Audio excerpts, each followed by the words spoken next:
I'm going to become a reader. Where do you start with something like, I'm going to start reading books? There are only 100 million of them.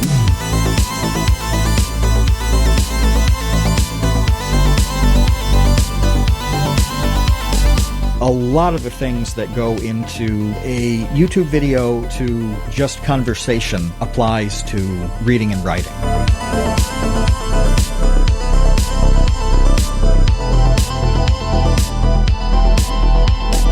After reading, 2 books, I had a completely different understanding of how to write.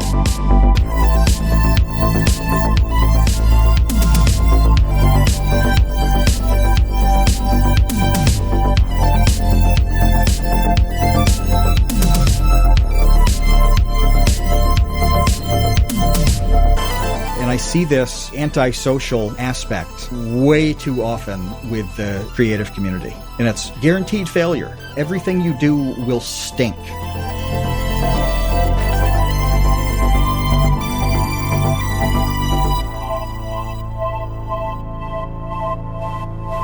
Hey, welcome to The Create Unknown, the home of Make Something Mean Something. I am Kevin Lieber. I've been reading for some reason, and with me, as always, is Matthew Tabor.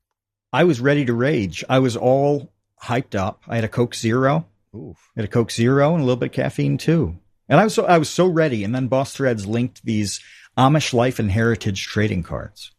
And now it totally relaxed me, knowing that these exist. I'll get them. I need them. And I'm just like, I'm happy again, but not as happy as when I found out just the other day that Kevin, you finally learned how to read. I did. Yeah. I took my entire life to read. And, just the other day I did start.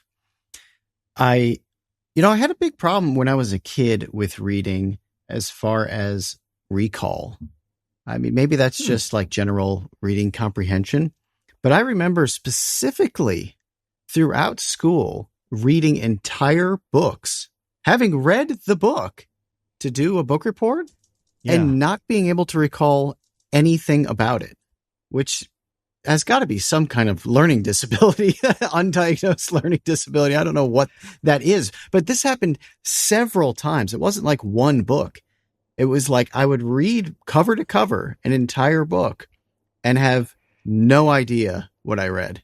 Let me ask you, were you one of the read and do your homework with music on, with headphones on people? Did you do this? No, I can't concentrate with music on. So even, I can't either. Yeah. When I need silence when I read, I actually need silence, when I'm doing any sort of like intense thinking or I have to focus on something. I like music in the background when I'm just generally working on something. But if I have to think hard about it, like for instance, working on a script, I am not listening to music if I'm working on a script or reading a script or trying to edit it and think about it. No. There's no distraction at all. I can't do that. Okay. So it wasn't that getting in the way, because if you'd said, I was always listening to, I don't know what would be. I want to choose a band that would be plausible for the time period, but something you would never listen to. What would be something that you would have loathed and not actually listened to? I don't know. Dave Matthews Band. That's a good one. Yeah, that's a really good one. That's right. So if you had Dave pumping in your headphones, I'd say, okay, all right. Then you were like glossing through over and through words and you were reading, but you really weren't absorbing. I could see that. But when did this change? What changed? Well, I mean, then I kind of stopped reading. I mean, I had read like a handful of books, over the years. Confederacy of Dunces I read and I really loved, and I understood and remembered that and could think about it for, days on end. I ended up writing an essay about that book for absolutely no reason other than I wanted to, which I think is a pretty good indicator of liking a book. What year was this? When did that happen? When did the essay happen? Oh, that was probably 2009-ish. Okay. Yeah. Okay. 2009. Because you didn't seem to have any reading hindrances or anything during any of the Vsauce years. Like, so I can't recall that. like it would have been really obvious to me when we were talking about some kind of topic if you'd only remembered like 2 sentences about a book, and that never happened. So you must have been in pretty good swing by like 2010. Yeah, I guess I must have started reading a lot when I started doing Vsauce because I had to research and learn different topics. So I did, exercise my reading muscles through those years, especially on like the human videos, like the dragon video and Blue and all that stuff. That the invention of pets. Like I read a lot of books during that time, but they weren't fiction. They were more academically focused. So it was a totally different thing than reading, literature. But what had happened was I had decided years ago that I had a story that I wanted to write, that I, wanted to write into a book. Originally, I had written a screenplay for it because I was up for a program, actually pretty prestigious program to develop, a short film or something like that. And that's when I started writing this. That fell through. And then I decided, well, it would be better off as a book. It's really, really almost impossible to get any sort of film made unless you finance it yourself, which is insanely expensive, or you get someone attached to it as a producer or director who is world famous. Those are your options. Like if you get, I don't know, Seth MacFarlane or, somebody like that to say, yes, Kevin Lieber is going to make a thing and I'm going to executive produce it. I'm Seth MacFarlane. Okay, that will get made. But barring that sort of relationship, no one's listening to Kevin Lieber's idea. But I thought that the alternative is you make it, you pony up the money for it, and you release it somewhere. And if it builds some kind of following or the right person enjoys it, well, then you can do it as a slightly bigger project. You basically do a proof of concept and then perhaps it can go from there. But that's a long process. You've really got to want to do the thing, regardless of how it turns out, because the odds are against you. Well, the most likely scenario for this is that you put in a couple years. You burn every favor you have ever earned in your life, personal and professional. You burn 5 figures of money, whether it's money you've had saved or you're borrowing. And then in the end, nobody cares about the thing. And it's probably not that good. So there you go. 5 figures if it's a short film. It's definitely 6 if it's going to be feature.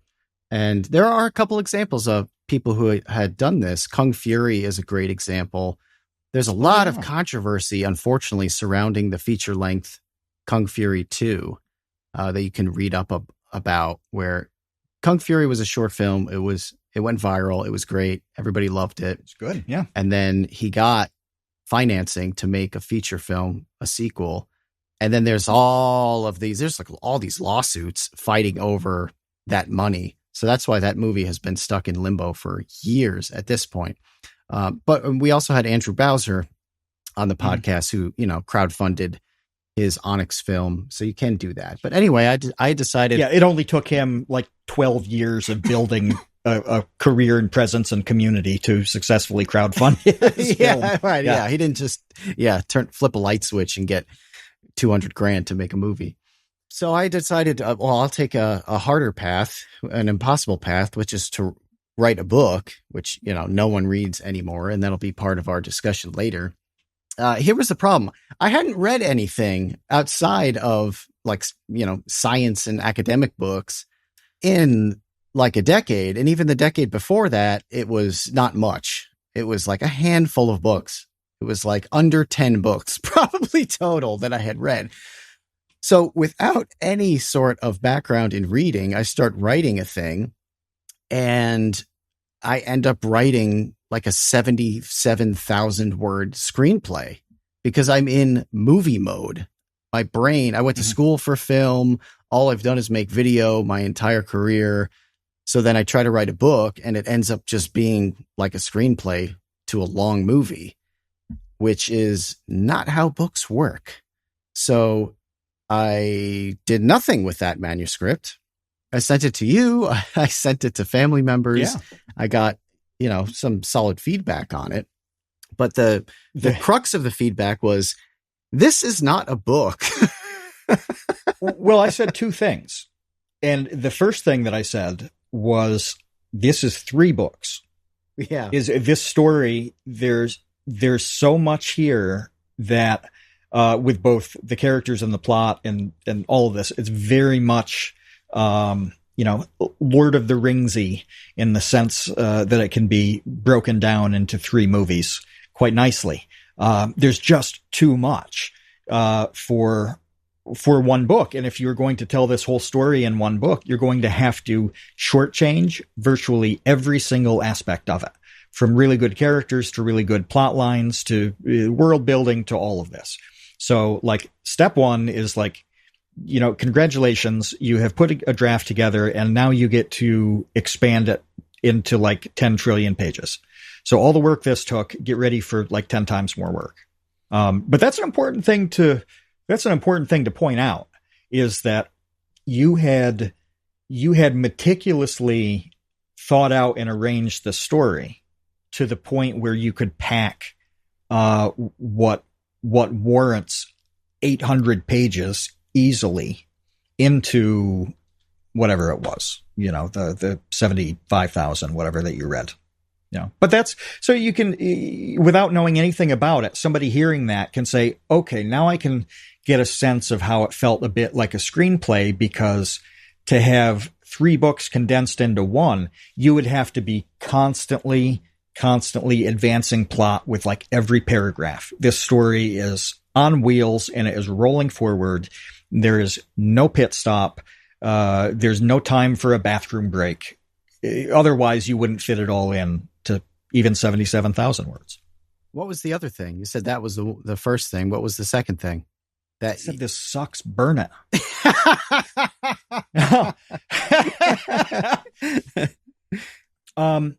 Oh no, that it was. I'm trying to think of how I phrased it. It was essentially read a lot of different books.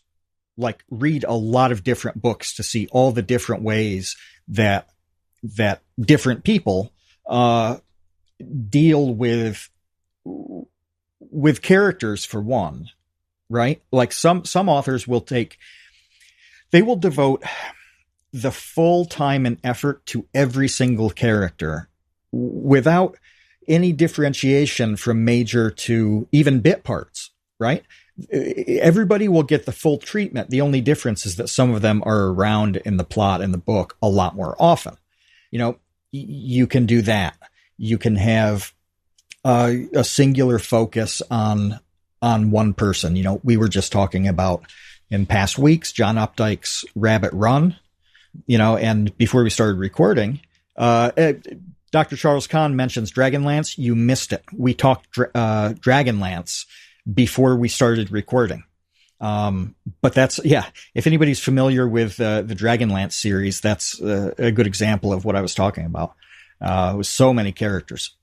But you got the story in Rabbit Run that's really about one guy, Rabbit, and his life, and everybody in that book is in service of his life, the plot about his life, right?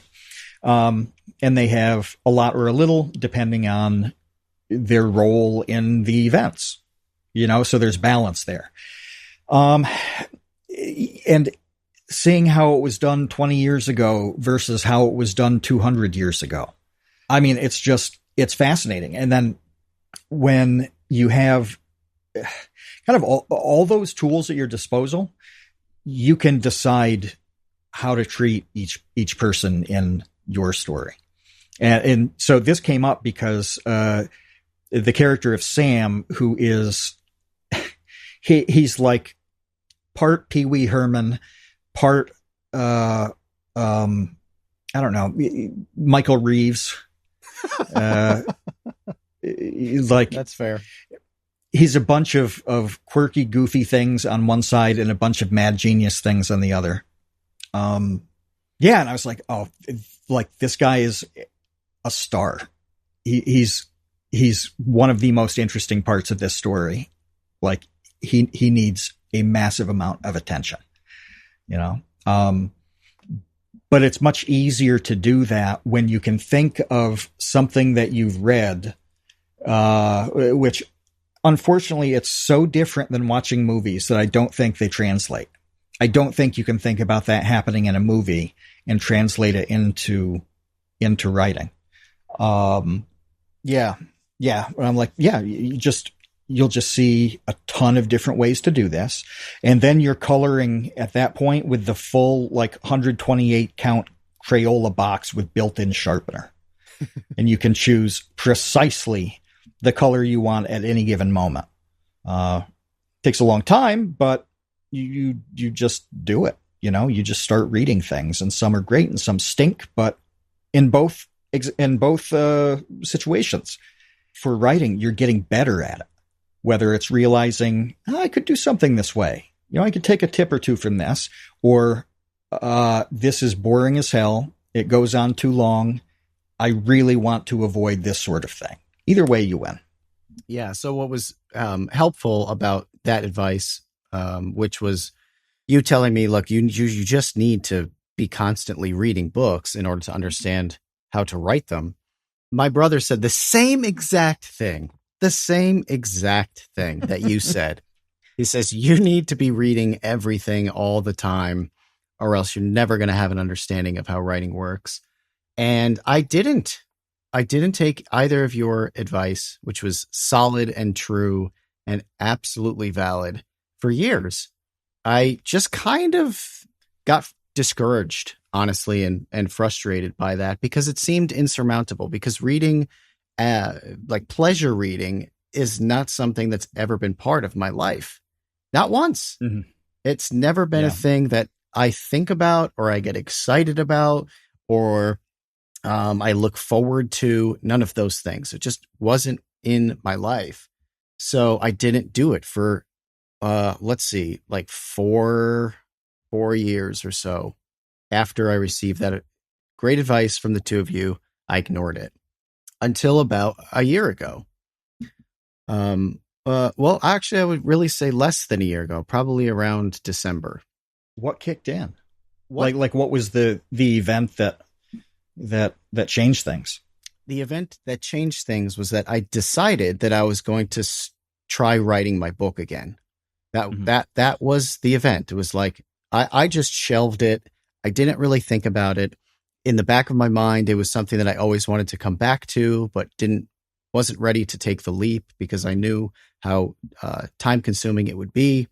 And then in December, about mid-December, I decided I'm going to do this again, with the caveat that I'm going to take your advice this time. I decided, okay, I tried it my way once about 5 years ago, and the end result wasn't great. Maybe I'll try it Tabor's way and my brother's way. Okay.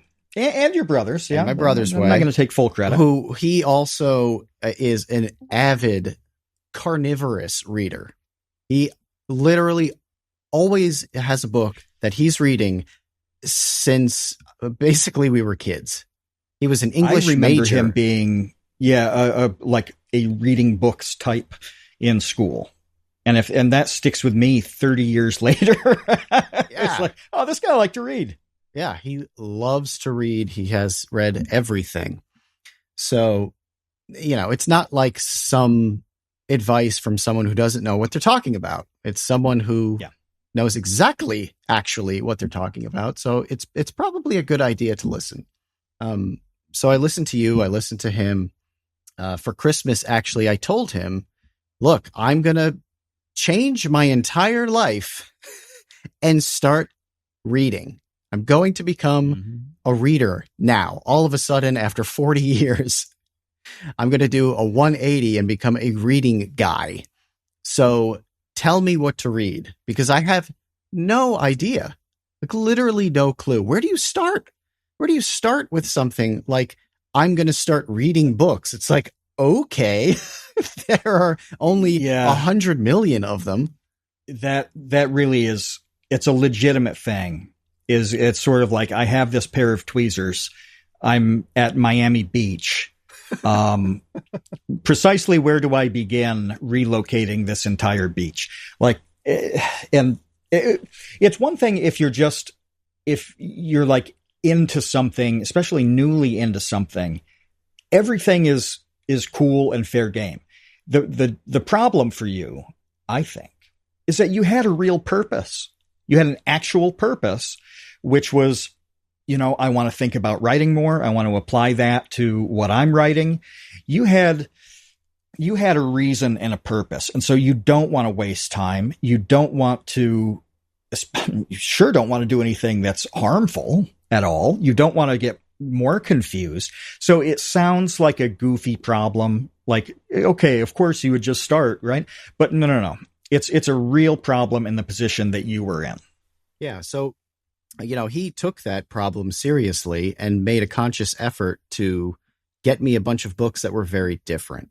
So books that approached the act of writing and storytelling in different ways so that I could read, this starter kit of books. And they weren't all the same. It wasn't like, well, here's this fantasy novel and then this fantasy novel and this fantasy novel. You know what I mean? It's not like here's this young adult novel and this one and this one and this one. That's too genre specific. And even though there's variance within the writing styles of those particular genres, even to kind of hone in on one would be a mistake with where I'm at right now, which is just, I don't really know what writing is when it comes to storytelling and fiction. So that was one thing that he did. And it was really helpful because some of the books I gravitated towards quickly, read quickly. Others, it was like, hitting a stop sign every 3 pages where I'm like, I don't really enjoy reading this. But it has helped immeasurably, like very, very quickly. And I know this sounds obvious because it is, but really quickly after reading, 2 books, I had a completely different understanding of how to write. It wasn't like I had to spend 5 years or 10 years, reading this great collection of writers. It was like right away, I was like, oh, okay, well, this makes sense. This is how, how much time you spend on one character and their backstory and how they relate to this other character or what their inner voice is and how they, all of that stuff, which is really important to storytelling when it comes to novels that don't exist in movies. And that's why when you say you can't get this from movies, you absolutely cannot, like 100% unequivocally get this from movies because the mediums are completely different. Yeah, it's the difference between if you're driving a car down a road and you're recording it with your phone. I can play you that video and you're just processing all of these things instantly. Whereas think about all of the things I would have to describe in text and how I would do that to give you a clear picture of what this road was like and how I was driving down it, right? If I really wanted to do that in detail. Well, it could be like a 5-second phone video and you would get 100% of, all you needed to know. To do that in a book, it's going to be, a page. And that's a really strange thing to understand. But I do want to say that you took to this so quickly in part because you've been doing an adjacent career for like 20 years. It's not entirely dissimilar that you've been doing video stuff for so long because there are a lot of core tenets that happen. Like, if somebody is not interested in a video, they click away. Well, if somebody can't make it through a page of your book, they close the book and do something else. So how do I keep people engaged without overburdening them with too much information, which you totally can do in a video? You can machine gun too much of everything in a video. And it's off-putting where it's difficult to understand. Well, you can do the same thing in a book. A lot of the things that go into everything from a YouTube video to just conversation with people applies to reading and writing. You know, if you don't know, if you don't have a sense when you're talking to somebody of whether you're boring the hell out of them or you're belaboring a point too long, it's just anything like this, then you're probably not going to be able to write for any type of reader in a really clean, smooth, engaging way that they just feel at ease reading your book. So it was all new. You did jump into it so quickly and got so much out of it so quickly. I don't think that most people can do this because they don't have that kind of parallel track and parallel expertise. It's not just that you've done it for so long. It's that you're one of the best ever at it. Well, yeah, it's why like so many retired pro athletes take up golf for the very first time once they retire, and like 6 months later, you know, they're scratch golfers. It's like, it's similar. There's a lot of overlap. Yeah, I do want to say that in the episode chat as we're recording, there are a lot of great recommendations for kind of like how-to guides when it comes to storytelling that I did read. So I should mention that is where I started with when I wanted to write the book 5 years ago, is that I just read a bunch of books about how to write, about how to tell a story. So Charles Kahn mentions The Hero with 1,000 Faces. I have a great book that's based on that called The Writer's Journey that I 100% recommend everyone read. Save the Cat is another one that I also have and I read. It's an absolutely fantastic book that gives you like structured advice on telling a compelling story. The problem is that is 100% not enough. It is not enough by a long shot, because those are just giving you basic structure guidelines. They're telling you, like, you know, here's how a character arc works. Here are like general act 1, act 2, act 3 story beats, okay? Which is really important, but it does not at all tell you how to write. It does not at all tell you the craft of writing fiction. It's just kind of giving you like the bones. It's like, cool, I have bones, but I need ligaments, I need muscles, I need skin to cover that stuff. You need the whole human body in order to write. To be able to use it, to learn how to use it appropriately. Use it. Yeah, exactly. So I did read all of those books, but it didn't tell me how to write. And maybe those books helped me write that outline that I sent to you, and you're like, wow, this is, 3 books worth of story, but it's not one book. It's not one book. Right. You don't have one book out of this 3 books worth of stuff. This is not a book. So it wasn't until I started actually dedicating myself to always having a book to read that I learned how books work. The other thing that those books that I just mentioned tell you is any book that you pick up, regardless of who the author is, that's about writing, tells you that there's no one way to write a book. All authors have their own style, their own voice is what it's called.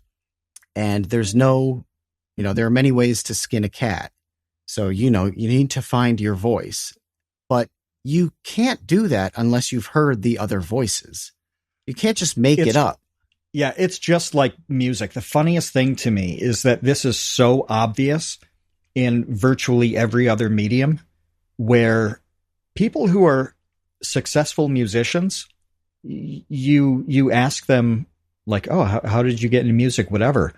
And they usually have something that they liked, whether it was their parents listening to some kind of music is like officially their start of recognizing what was going on in songs. But eventually, like almost invariably, it's like, I listened to everything I could get my hands on. I listened to. That's even easier now than it was back in the day. You can go down any rabbit hole on YouTube now with music. Um, but it's everything. And through that, you hear the odd thing that you like, that you don't like. You do develop, you become a fan of certain types of things. So Kevin, this came up with music with you and I a long time ago when, the songs that I like, that I really like, pretty much fall into two categories. And one is the story song, where, like Kenny Rogers has a lot of great story songs.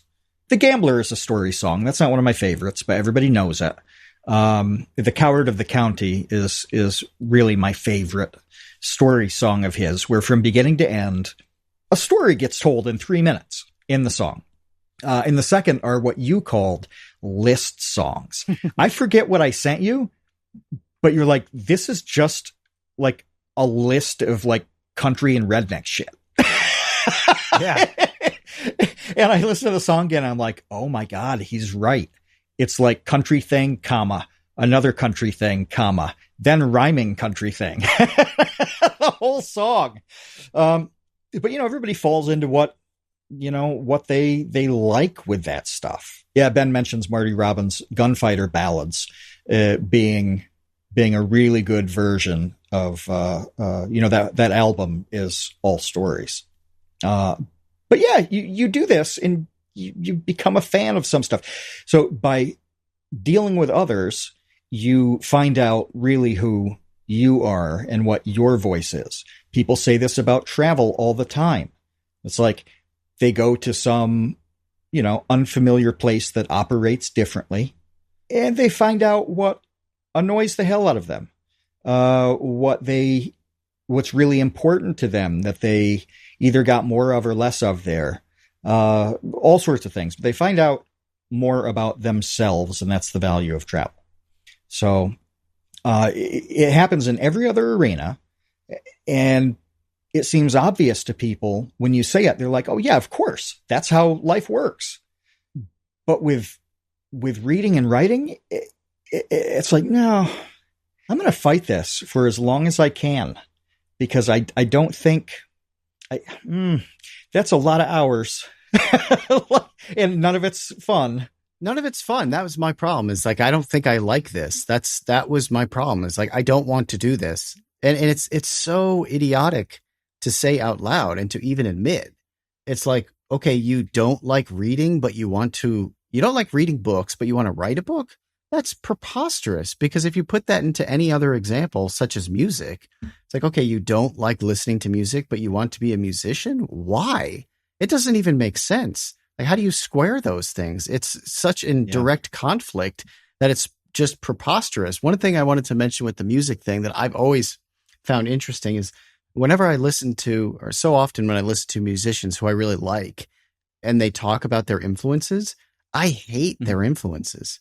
Like, that music sucks, but that's the music that you love. And then you translated it into something that I love.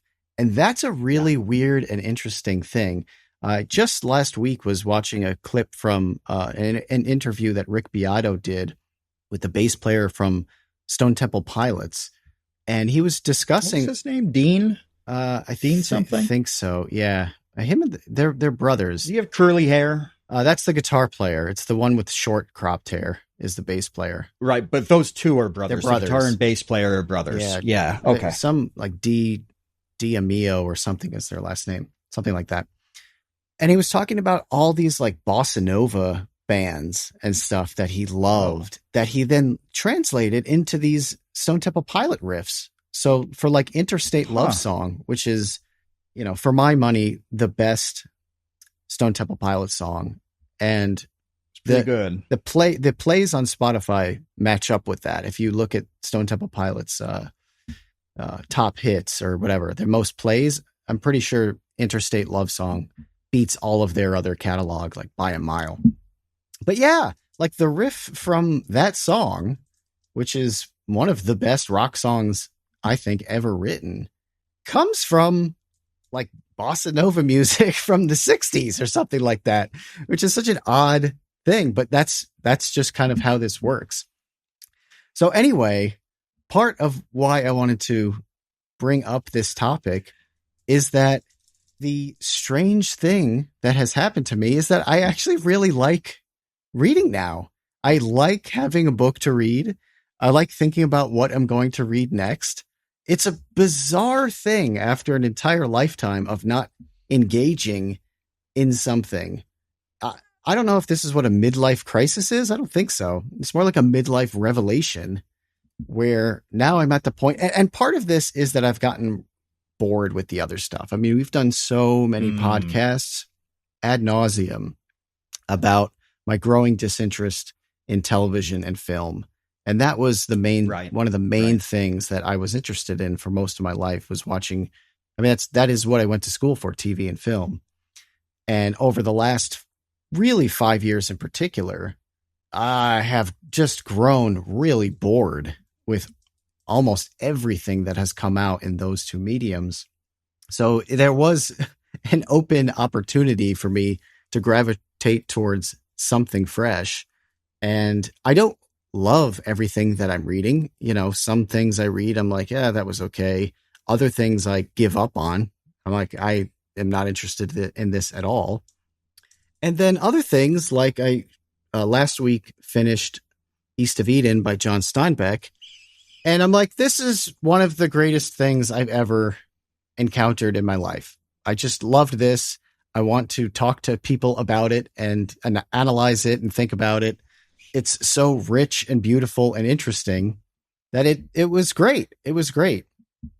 But the really weird thing about this topic for me is that I have noticed a growing like alarm bell has been ringing throughout the culture about the fact that men don't read anymore. This is a very, unless it's one of those things where you don't notice it until you're actively thinking about it and then you start noticing it everywhere. I don't think it's that. I think that a lot of people are noticing this. The numbers bear it out. The publishing industry bears it out for a lot of different reasons.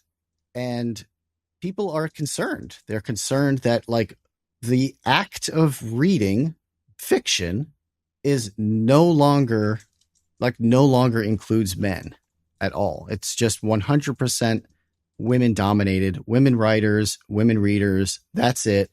And dudes have just checked out completely.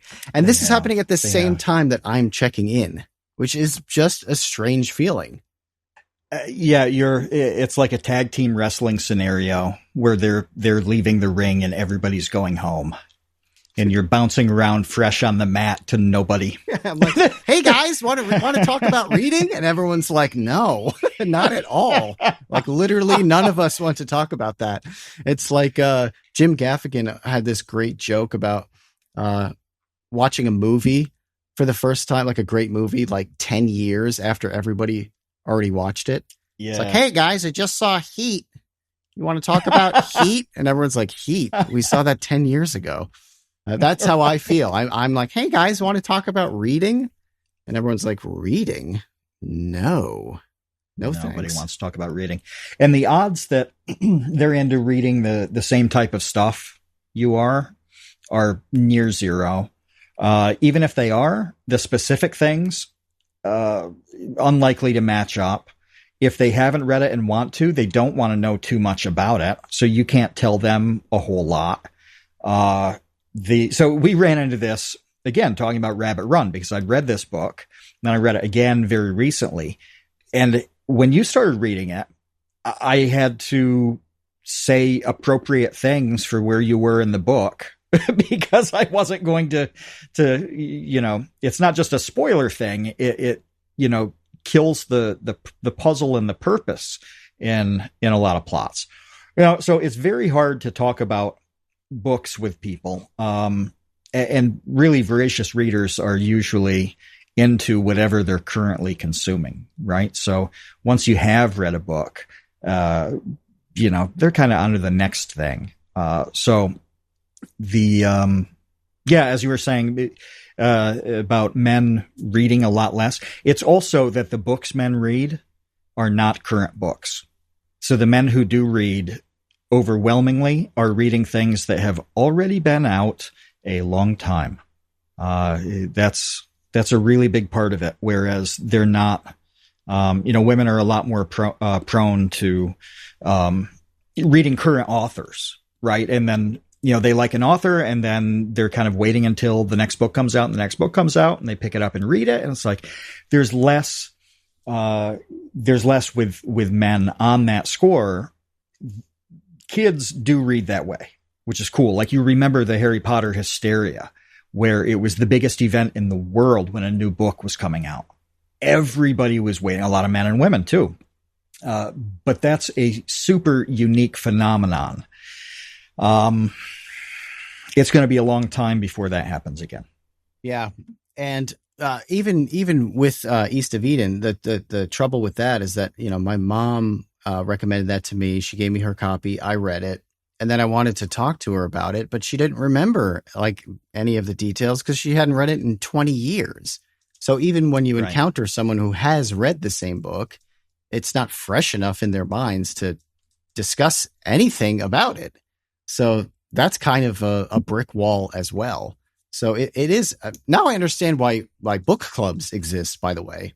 Like, oh, that makes a lot of sense that you would have a club where everyone reads the same book at the same time and then gets together and discusses it because it's all fresh and you can bounce different thoughts about it off of each other. But all of this, it is really funny that, I'm walking into an empty room right now with the thing that I'm most interested in. And I don't know why I'm doing it. It's not because of that reason. Like, I'm not trying to be rebellious in that sense where like, oh, if no one likes this, then I like it because it's so unpopular that it's cool.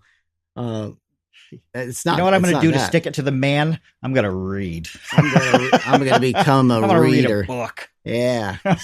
Everyone thinks that's lame, but actually it's really cool. Yeah. I don't know. It's certainly not that. It just happens to be because of the purpose that I have with it, which is that I would like to write something that I'm proud of and that hopefully other people like. I have no choice but to take this path. And I don't know where it will end up because, again, it's like doing a thing that people aren't interested in anymore and writing a book for people who aren't reading. But there is a little bit of an interesting challenge in that, for me at least, is to write something that people will read who don't normally read and think to themselves, well, I really liked that, rather than reading to people who are writing for people who all they do is read and will pick it apart because it's not as good as this writer or that writer. That doesn't sound very fun to me. I myself am at a sort of inflection point with, with the reading too. It's really funny that we're coming at it from two different ways, where I didn't read serious books for a long time because I was too tired. I was too tired. I was fatigued. Both my eyes and my mind was so fatigued for like 10 to 15 years by the end of the day. Because, you think about it. Anybody who's watched the Vsauce 2 videos, you understand why. If you're reading hardcore stuff all day long, every day of your life, which I did before those videos, for other work, and I mean incredible volume as well. And, we did a full episode where both of us talked about how much research went into those videos. For every hour you spend reading, you get like 30 seconds of useful material to think about. So every day is just constant text. And so at night, I couldn't read anything heavy duty. I listened to a lot of audiobooks, and I still do, but they're all history. They're all history books. That's it. Because I know enough that I don't have to pay 100% attention to the basics, and I don't have to, if I miss something for some reason, I'm not lost because I know enough about the subjects. It was very friendly in that way. But for reading, during that time period, I almost exclusively read young adult books. And my favorite of that was the Warrior Cats series, which if you have any like 10-year-olds to 12-year-olds, where people who like cats or people who just like awesome books, it's like cats in the forest with different clans, like 4 different gangs of cats. They have cat conflict and wars and fights, and it's incredible. But you can imagine the language in the book is not, it's not filled with SAT words. It's super easy stuff. And that was a perfect fit when I'm just fatigued.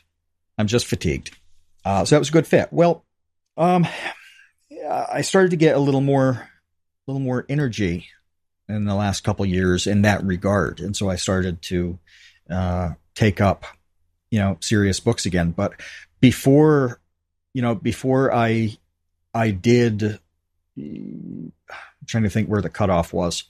I say 25. Before 25, books and reading were probably the most significant part of my life.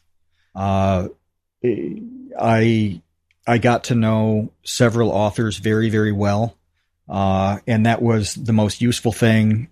It's just incredible to have access to people who were extremely talented. And one of the quirky things that I discovered when I was like 19, when I got to know some of these, one of them was an incredibly successful author. He won very high praise, commercially successful and successful in literary circles. He was friends with an author who had no commercial success to speak of. His books got published. I mean, it was okay. But nobody knew his name. His books haven't stood the test of time. Very niche, narrow audience. And I thought that guy was the better writer.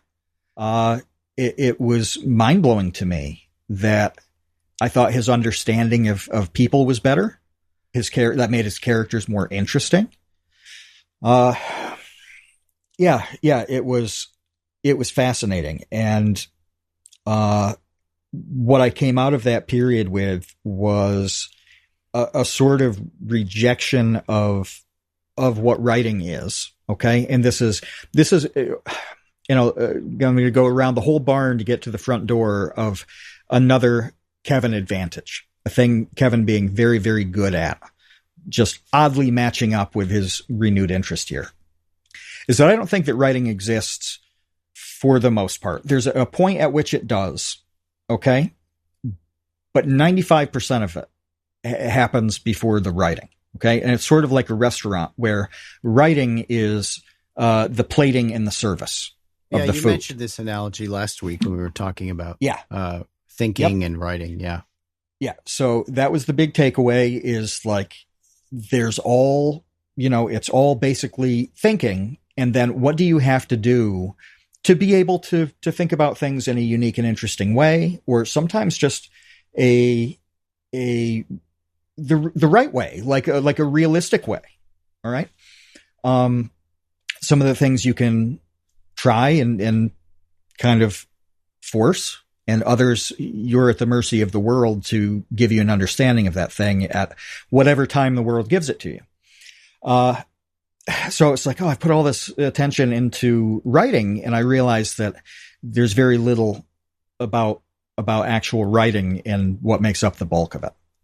So even though I had basically a 15-year break, I was doing all of that other stuff. Here's an example of how you understand a thing, and there's no way that you can force this. There's a scene again, we're going to go with Rabbit Run, because both Kevin and I have read it. There's a scene where a guy's waiting in the hospital, and it's very different from now. People are like smoking cigarettes and stuff in the waiting room.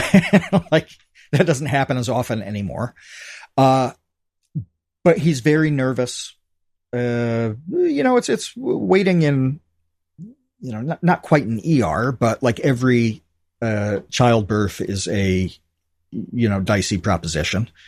Things can go wrong with baby and mother, and it's a high anxiety situation. I had that was expertly described.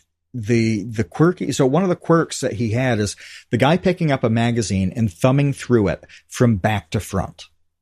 That's something you would never do if you were truly interested in the magazine. You'd start from the front and go through, see if there are any articles that you want to read and flip to those, whatever. But there's something sort of uniquely anxious where you do this back to front flipping only in certain circumstances. You are waiting, it's uncertainty, and you're anxious about it.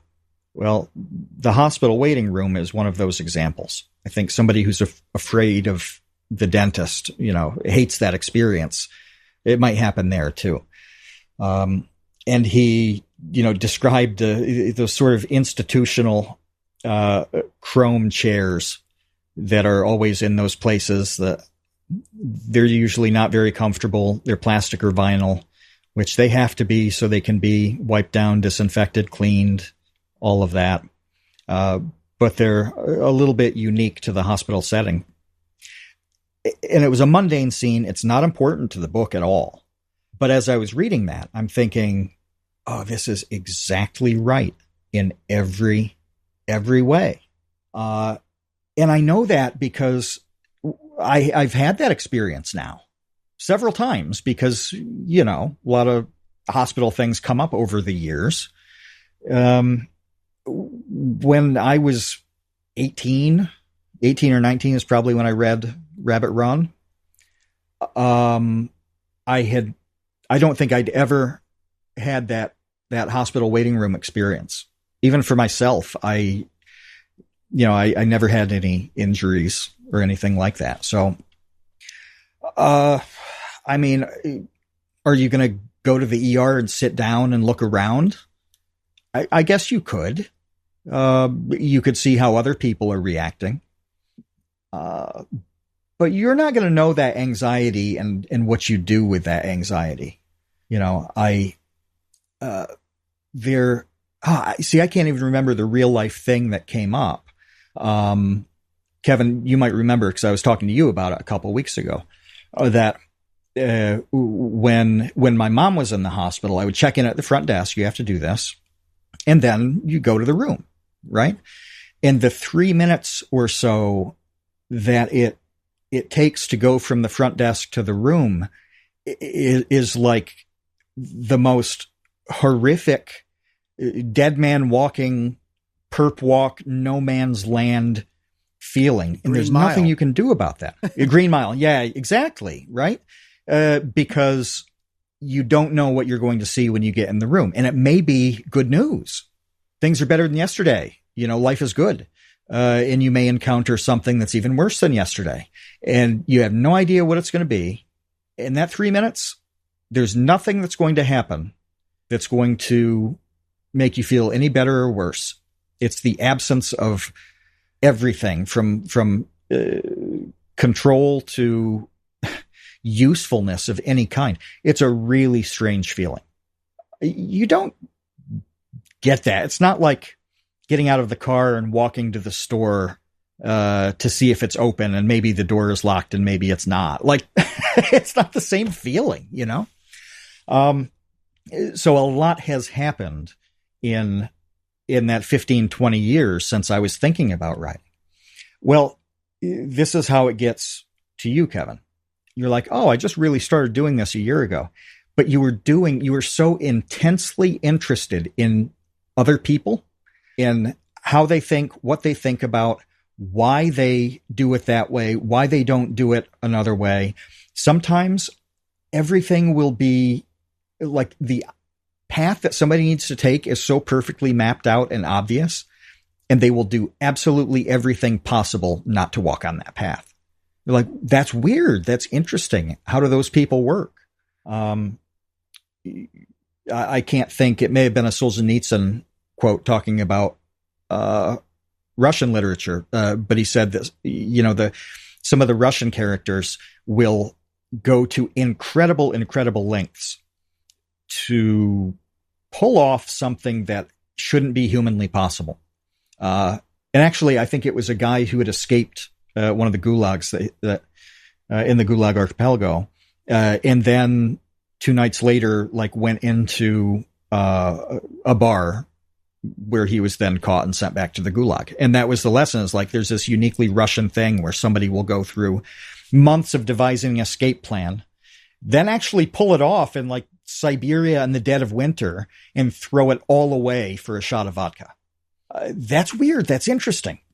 That's stuff that you and I talk about every single day, like multiple times a day, whether it's people we know or something we read in the news or something we see on Twitter. It is constant. We have an endless curiosity about the world and the people in it and how those two things combine. And well, when you do that and you're thinking about every detail of that, the writing part is there's not much to it. There's not much to it because you've done the really hard stuff. Right. You've banked a lifetime of observations. Yeah. Yeah. Yeah. That's almost everything, right? So you've done that as well as anybody I have ever met. You do that. So now the fact that it's being applied to reading and writing in a way that's new to you, well, okay. I mean, it's just a different medium that you've become an expert in elsewhere. Yeah, I'll tell you a story real quick of something that happened this weekend that it's just a little thing, but the little things are what are interesting. So I was at a memorial for a friend, and at this memorial, everyone who was in the family was wearing a T-shirt, a custom-made T-shirt, so that you, first of all, could identify the family of the person who the memorial was for. But this was the fun part that I just loved, was that every single one of these T-shirts had a name tag, essentially, that was the nickname of what the person who passed away called them. It was so much fun for me to walk around. You know, it was an outdoor event. There were a lot of people there. You know, a lot of food. It was like a big celebration of life. It was so much fun to walk up to the different family members and just read their T-shirts and see what this guy had called them, because they were all, you know, pretty. I don't want to say vulgar, but maybe vulgar is the right word. They were. I mean, there was definitely swear words. You know, one of his sons, who I'm good friends with, his nickname was That Effin' Kid, and it did not say effin'. It just said That Effin' Kid, and I had no idea that his dad called him this. So it was so funny to me to be like, really, that's what he called you? His oldest son? He just called you That Effin' Kid? He's like, yep, that's what he always said, you know, ever since I can remember my whole life, just That Effin' Kid. That's who I was. And, you know, and someone else would be, you know, like Peckerhead, and someone else would be Piss Pot, like a girl. One of the his niece or something. He just called her Piss Pot. That was her name. He would not call her by her actual name. It was just like, that's Piss Pot. This is Peckerhead. Over here is That Effin' Kid, you know, all the way down the line. And like, that is so like rich and wonderful and beautiful, that those are the types of things that when we talk about absorbing a lifetime of observations, you know, that gets stored in my memory bank, that is a real thing, that in that family, yes, like that, this is the dynamic, and it was done 100% with love. But at the same time, you know, there's this really crass kind of way of showing that love that's unique. Yeah. Yeah. No, you have to, you've got to know those things exist, know they're real, or they don't, you can't make them real for other people, you know, and sometimes it can be perfectly real and other people still aren't going to get it. You know, I know that I mentioned the Stranger Things problem, where an entire generation of kids doesn't really believe that it's realistic that a group of friends could go off on their bikes for the day with nobody knowing where they were. And come home 12 hours later and that was like a normal day. Stranger Things did an excellent job of portraying that element. It was perfect. It was great. Whether you like the show or not, that part of it was perfect. They couldn't have done that any better. And you still have an entire generation that's like, oh, that's fake. That's not real. You talking about the piss pot thing, is a lot of people would read that and think that you were being like egregious about the way this guy behaved and whatever, denigrating him or something, right? Denigrating him, right? Yeah. And so I actually increasingly I really love kind of in as mundane a way as I can, saying things that I know are unfamiliar to other people. Speaking of piss pots, when my dad was young, his grandparents didn't have any plumbing. And because he was the youngest, when they would stay there, which they did, even though it was like 15 minutes away, they still wouldn't drive home at night. They would, sleep over, I guess. But anyway, because he was the youngest in the house, he had to empty the piss pots in the evening or in the morning that had filled throughout the night, whatever. And he was telling me about how, he was little and they were very heavy, and taking one downstairs, he dropped it. Oh. And it just like the whole thing just spilled, like trickling down the stairs and whatever. And I'm like, this is such a great story, but it sounds like, the kind of like punishment that would be given to like a Dickensian orphan, that he has to wake up and empty the urine buckets, right. Whatever, Right. Like, no, but it actually is real. Like this is mundane elements of life. Somebody had to do it. Somebody had to.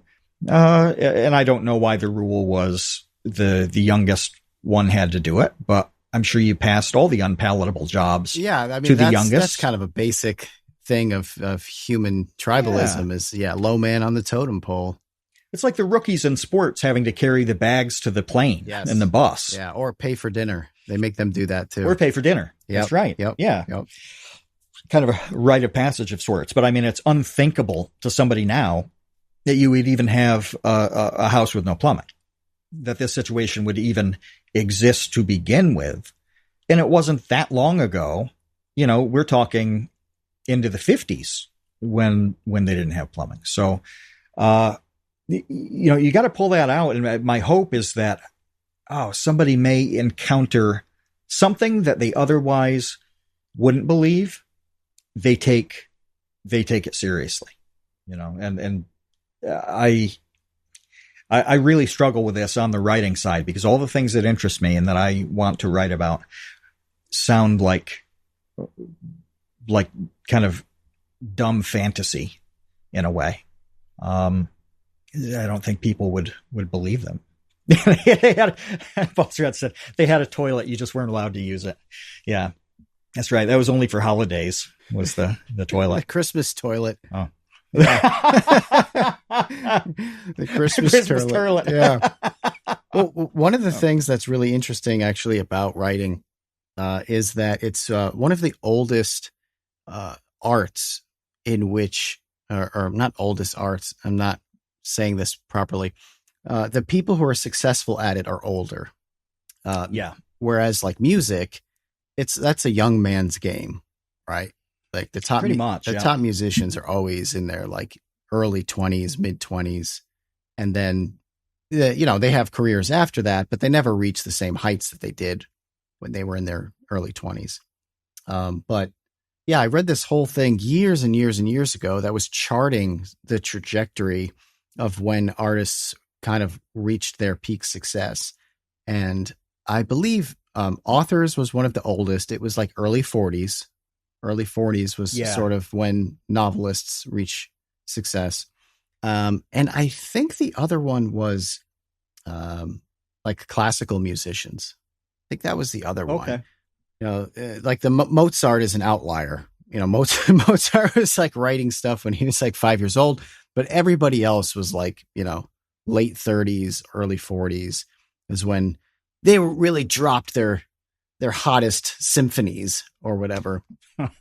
Yeah. And those were the two things that was like kind of an older man's game. And it makes sense as to, what we've just been talking about, that would be the case where, yeah, if you're writing a book when you're 19, unless you're writing a book about being a 19-year-old.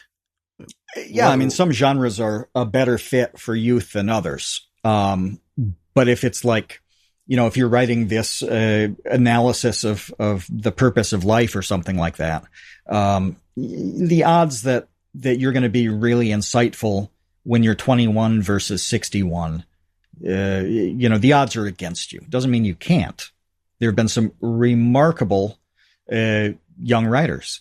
But yeah, generally you have something interesting enough to say when you're older. I do think that this shows up even in the educational video space on YouTube, where older people can do just fine in that genre. They just can. Yeah, look at they Sabine, do better when Sabine Hassenfelder. Yeah, she's doing all right. She's crushing Destin has never stopped. It's not like he's a million years old, but he's not 21. A lot of the gun guys too, who are most beloved, are the Hickok 45 types, who are just like old guys with a lot of gun knowledge. They have good stories to tell along the way. They can present things in a much more engaging way that the young guys are just like talking about a gun and shooting it. And like, that can be okay. But like, it's usually more interesting when there's a lot more to back it up. Yeah, Jen is making a distinction that I think is really important for us to identify, which is wisdom. So there's a difference between intelligence and wisdom, right? And I think a lot of what we're talking about when it comes to being able to write a book that has something to say comes from the experience garnered by accumulating wisdom. And wisdom is just inherently not something really that you can attain early on, because not enough stuff has happened. You just haven't lived enough of a life. No. And a lot of there's a reason why so many of the basics of great books are cyclical and repeated constantly. It's why so many of the biblical stories have played out one way or another and continue to. It's why the hero of 1,000 faces has 1,000 faces and will have, a million more, because there's already like a recognized win in the wisdom of those older stories that have done well. The basics there, the bones of them, are accepted wisdom, and you can do whatever you want with them now and still get to a pretty good place. That progression of the hero with 1,000 faces is distinctly a wisdom generating progression. That is the point of the whole thing, is the character starts in a position of no wisdom and then goes through a certain series of steps, or pretty close to it. Doesn't have to be every step. But that is a tried and true way to get a nugget of wisdom about the world, is to go through the hero's journey. It can be any kind of wisdom, right? It doesn't have to be even a life thing. Getting better at something technical like baking is incredibly similar to the hero's journey in terms of what steps get you there. So you can lean on the paths that lead to wisdom that are already established. But Jen said something a little while ago that I want to make sure you saw, Kevin. She said that she was at a convention, and I want to know what kind of convention too. This matters. She said that she saw a girl ahead of her in the registration line with a t-shirt that read, "I'm a writer. Of course I hate other people." She said that's the most backwards view on writing she's ever encountered in real life. That if you want to be any kind of writer, you can't hate other people. So I think about that girl a lot. I wonder how her manuscript is going. She says it was at a book convention. Well, that's even worse. Yeah. We don't hate other people. We don't. Well, first we know them and then we decide we hate them, but we have to get we have to collect all the data first. No, but you have to have a sincere love for how everybody's doing it, whether they have tremendous respect for their grandchild in all ways, and they're giving everything for that grandchild's future, or they're calling them piss pot. There are a lot of ways to do it, with all sorts of outcomes. And you can have a lot of love and respect and still call them piss pot, which that makes it much more interesting. Right, exactly. You combine those two things, and all of a sudden you have an interesting character. Yeah, and if you really broke it down, why do you make the 5-year-old carry festering urine down the stairs in the morning? Well, that's part of, getting them grown up. And that's a tiny, tiny step on the path to responsible adulthood, which you're doing only out of love and respect. Sounds crazy to say, well, yeah, you got to empty the pee because I love you. But when you really break it down into its micro steps, that's what's happening. You have to like that. And I see this antisocial aspect way too often with the creative community. And it's guaranteed failure. You everything you do will stink. It will absolutely stink, or you will solely rely on copying other people who have put in the work on getting to know people generally. You can get away with it. You have to be sufficiently strange. This is why so many great writers have forced their mind from reality through, Hunter S. Thompson-y ways. Well, yes, you get a perspective that's unique and can be entertaining and crazy and all of this. Bukowski. And that can be good. Yeah, exactly. Yeah. But you can even have though really Bukowski good art from was that. an absolute curmudgeon, like the definition, the word curmudgeon should have a photograph of Charles Bukowski next to it in the dictionary. He still was just unbelievably prescient in noticing people. Like, that's what he did.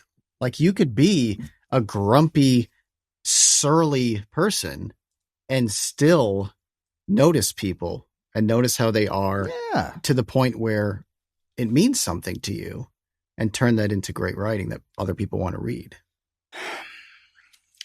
It's so destructive. It's so destructive. And this comes into, we were talking about AI, the thumbnails, Mr. Beast stuff before we started recording.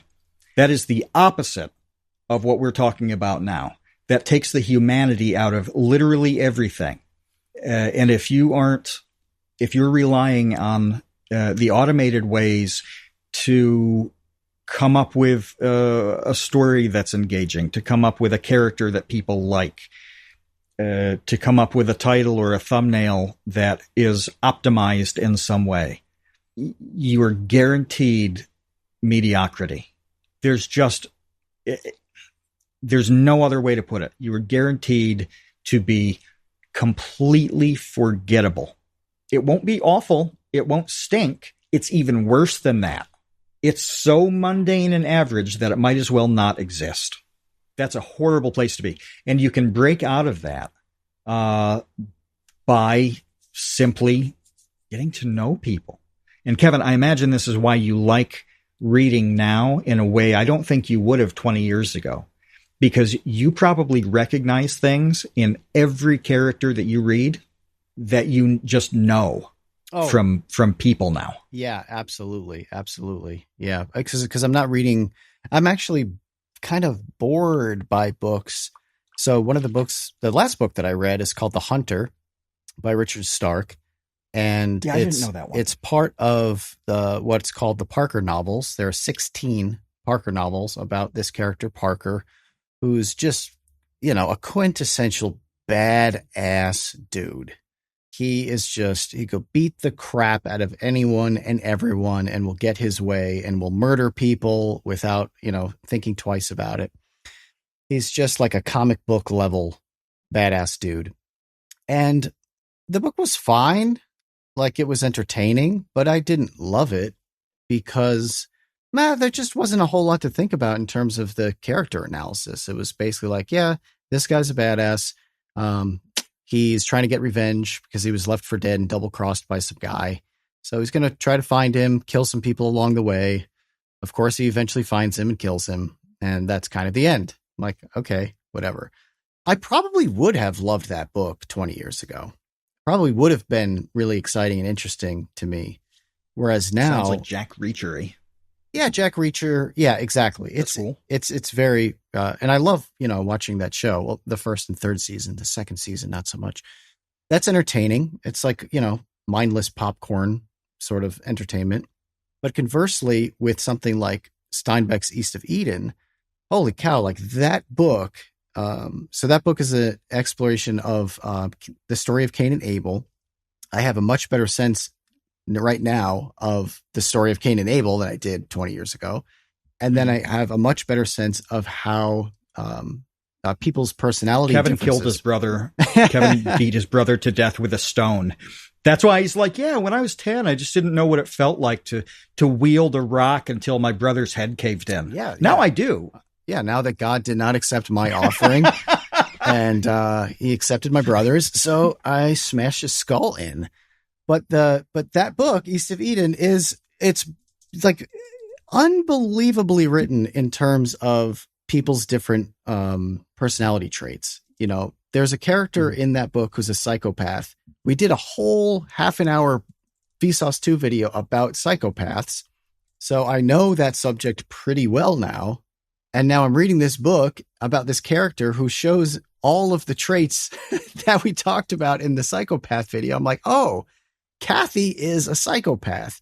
And this is why, everything that she does is in service of manipulating people for her own gain. She has no empathy towards them. She never, ever, ever feels bad about them. Once she's used them for whatever purpose she wanted, she forgets about them and never thinks about them again. Like this is how a psychopath operates. So yes, like I can read that book now with such a greater understanding of who these people are and why they are the way they are. And it's really enriching. The other thing that I really like that has helped me with my own writing is that I really like books where, and I don't know what this is called. I'm sure there's some literary term for it. It's more than a theme, but that there is like some deeper element to it that's being told beneath the story. So you have your story, you have your characters, you have your plot, but at the same time, that's in service to some deeper exploration of being a human. Like that layer is everything to me. That to me is what makes something rich or makes something shallow. And that's something that obviously I would like to do with Sleep Warrior is, okay, yes, hopefully you like the characters, hopefully you like the story, but then hopefully by the end of it, you're thinking about something else for the next week. There's something else you really want to talk to another person about and get their reaction to. Because if it's just this happened, and then this happened, then this happened, the end, you're done. There's nothing to think about. That this is why I loved Banshees of Inisherin. That's a movie that no one talks about ever. It's been just memory holes. Really, Nobody no. cares about this movie. There was some list that came out this past week of like the top 30 movies from the last 20 years or something like that, which was a horrendous. That was on there?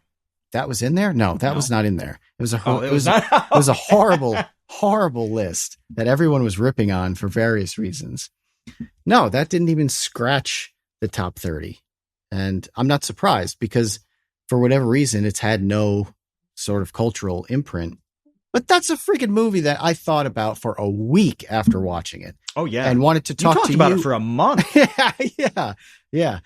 Just all of the symbolism of, layers and layers and layers of symbolism and what each character represented and like how they were juxtaposed against one another and for what reasons and all of that stuff. I'm like, that's what I like. That's the type of thing that I feel like is worth your time. Like without a doubt, it gives you something to take away from the experience that it's lofty to say like, oh, this book changed my life. Like, I don't really know what that means. I know people do say that, but yeah, it's I wonder it's if approaching that. It's approaching that um, sort of feeling, I guess. yeah, no, I'm uh, trying to come up with that super significant book and why it was significant to me. I don't know if I can do that. I I feel like you're almost too susceptible if you're like you're too suggestible to say that like a book really changed your life. I encounter this a lot, where this is very common in all sides of politics for somebody to say like, I read, the Fountainhead or something, or like, Atlas Shrugged when I was 20 and like it completely changed about, what I thought about the world. Like, yeah, I mean, that can get you on a path, but yeah, like Ben says, he thinks a person who says one singular book changed their life hasn't read enough books. Yeah. True. Yeah. It's like, falling completely and totally in unshakable love with the first person you date. It may feel that way at the time, but ultimately it probably isn't the case. Yeah, I just don't take any of that too seriously. The things that have been really influential for me were kind of mildly influential. The Warrior Cats books, totally influential. And that was because, I just realized you can have a great story that is just like, you can't put it down and you really enjoy it without it being super serious. You don't have to weave like hidden meaning into everything. It doesn't have to be a tome on the human condition for it to be totally worthwhile and useful. So, at that point, I was already in the midst of going like lowbrow in all parts of my life. And I continue to go lower by the day. It's fantastic. But that was a big thing, it's not very common that you're in like a college class and they tell you, it's like, who cares about style? Who cares about, the balance of prose and poetry? It's like, well, you don't have to. You don't have to worry so much about it. And there were books that showed me too that you really can just do a thing. You can do a thing and then look at it later and make it better. But there's not much that I'm like, oh, this is a personality defining thing.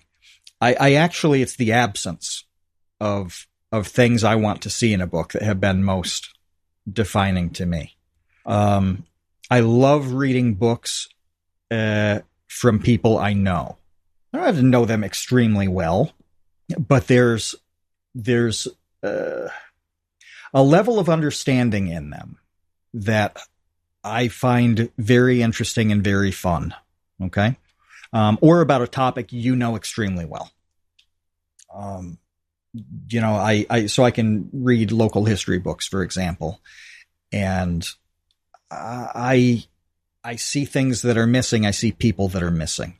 It may have been the wrong choice to put those things and people in. I'm sure they were not included for a reason, but that matters a lot to me in the sense that I saw patterns where it's like, these are the types of people who never seem to show up in these stories. Here's a missed opportunity in my opinion, where this could have been better if it had gone with this kind of person or this subplot or this angle, all of that. So that's a genre of book where it's like, I have some knowledge of the person or the subject matter, where it made me understand what I want to do with with writing. Really transformative in that way. But I can't come up with a title that's like, this did a thing for me. All sorts of books when I was little, like, were just enjoyable to the point where I enjoyed reading. So I was like, ooh, I love the Beverly Cleary books, with, like Ramona. She was one of the mains. When I was in like second grade, that was good stuff. I liked the Hardy Boys books then too. Did the Hardy Boys change me as a person? No, I can just enjoy books. Books are neat until, you're bombarded with books that try too hard. And that's what soured me for so long, and why, Kevin, have I mentioned a new book literally ever to you? A new fiction book?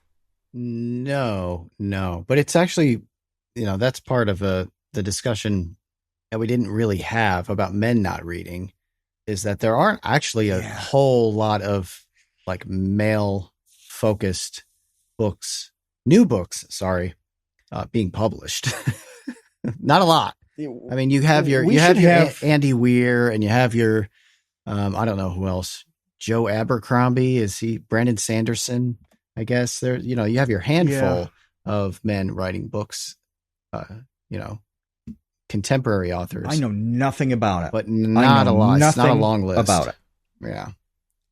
I would just have to listen on that one, ask some questions, because I don't know. I know things about the state of it, about the state of, writing and reading and all that stuff, but I can't point to anything. I haven't read anything new in that way in a very, very long time. Yeah, there's just this negative feedback loop in writing right now where men aren't buying books, so books aren't being written for men. So then men really aren't buying books. So it just gets worse and worse and worse. No, it's somebody pointed out in the chat, or multiple people did, is that it's a self-reinforcing cycle.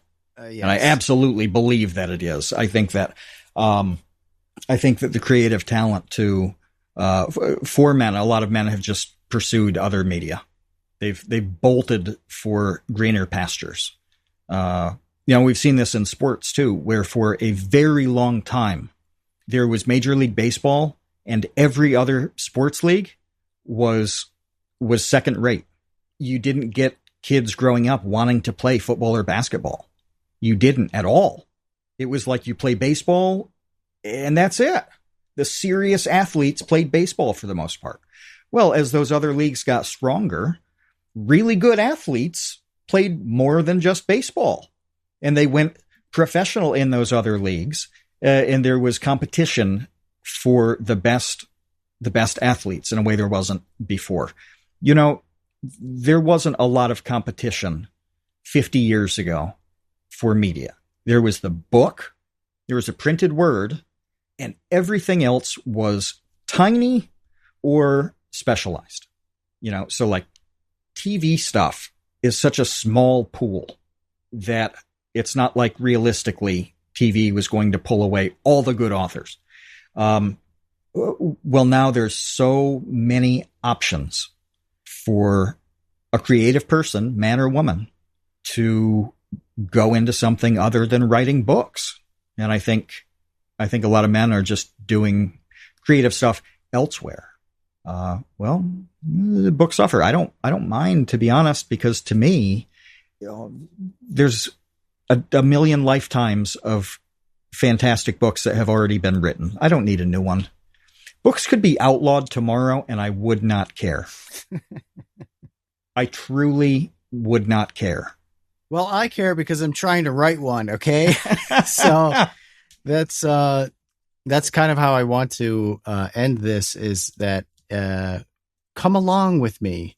And if I'm late to the game and you're already a big reader and other people who are listening to this podcast aren't, then suggest some books. What are some of your favorite books? Because it's daunting and impossible and nauseating to know where to start. And if you start on a bad one, then maybe you just give up right away. So do another one. You have to really want to. I mean, that was the position that I ended up in myself. What was that I had a motivation behind doing this, and then, sort of built up a continued interest in it, but just getting started is the hard part, I think. So where do you start? And please start. This is my cry to our audiences. Start doing this. Start reading books, please. Let's both give a specific place to start, and a book that most people wouldn't have heard of. What not heard of makes we, it a we've lot got to harder. give these people, the unwashed masses, we have to give them a specific I'm not going to book. follow your second rule, because for a couple of reasons. Well, the main one, second rule? Of giving them something that is like not popular, that isn't obvious or unknown. I mean, because there's a reason that the popular books are popular, because they're good. Right. But like saying, what was it? Sorcerer's Stone was the first Harry Potter. Was that it? But saying like, start with Harry Potter. I mean, yeah, everybody knows that, that's a good one. So something like, Confederacy of Dunces is obviously popular enough that it's a very well known book, but it's not like Harry Potter. It's not like an obvious Harry Potter thing. Fair enough. Okay. Yeah. Confederacy of Dunces is one of my favorite books of all time. I loved that book when I wasn't reading. So I think that's sort of a tick in the pro column for that book. The book that I would recommend, though, over that for new readers is actually The Shining by Stephen King. The Shining is a book that is the definition of a page turner, in my estimation. Like, A Confederacy of Dunces is a hot or cold book. There are a lot of people I know who love it. There are an equal proportion of people I know who hate that book. So I'm not going to go with Confederacy of Dunces. I'll go with The Shining, because that book is so like unbelievably entertaining that I don't know. I kind of feel like if you're not into that book, it's going to be hard to recommend anything else. I think that's a good one. It's extremely easy to read. It's extremely interesting the whole way through. I think I read The Shining in like a couple of days. Like, just needed to know what happened. Even after, I'll add the caveat, even after having grown up with the film, because even if you've watched Kubrick's Shining 10 times, you can still read, enjoy, and love the book, because it is significantly different, to the point where Stephen King hated Kubrick's movie and made his own, which stunk. Well, that's a good suggestion, because there are a lot of people, like, my initial instinct is I'm not into reading horrors or thrillers or any of those types of books. So it can definitely be something that's, popular and still out of reach for one reason or another. I would definitely be one of those people. That's a good suggestion. Mine is called The Phantom Toll Booth by Norton Juster. And it's old. I think it was in late 50s or early 60s, which, Kevin and I identified that 1960, plus or minus like 2 years, is the golden age of understanding humanity. Everything worthwhile happened between like 1957 and 1963. It's true. That was the pinnacle of human understanding. But it's one of those books that is Harry Potter-ish in the sense that a kid can read it and really enjoy it. An adult can read it and get it on a completely different level. It's written for both groups. But the wordplay is fantastic. The writing is very funny. It's just, it's awesome. It's awesome. So, and a quick read too, very short. But yeah, it's fun.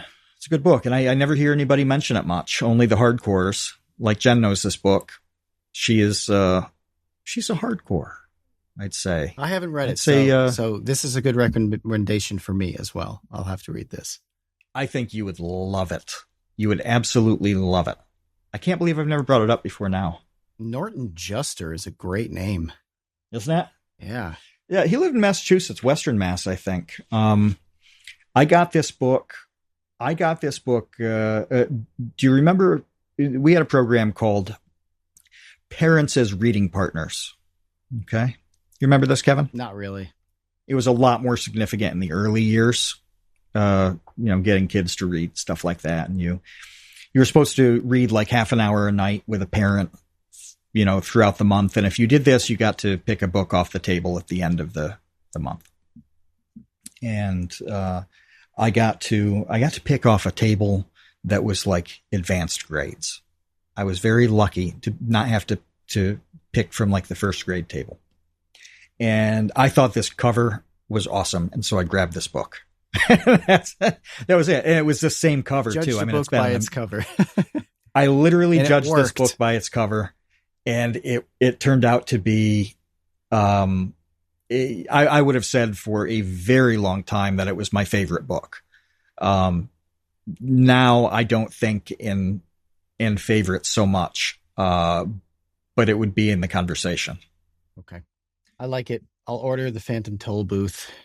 I'll read that. I've got a nice list. I've been reading all kinds of different things too. Like I've read a couple of the Kane novels, which I really like, which is just dark fantasy stuff.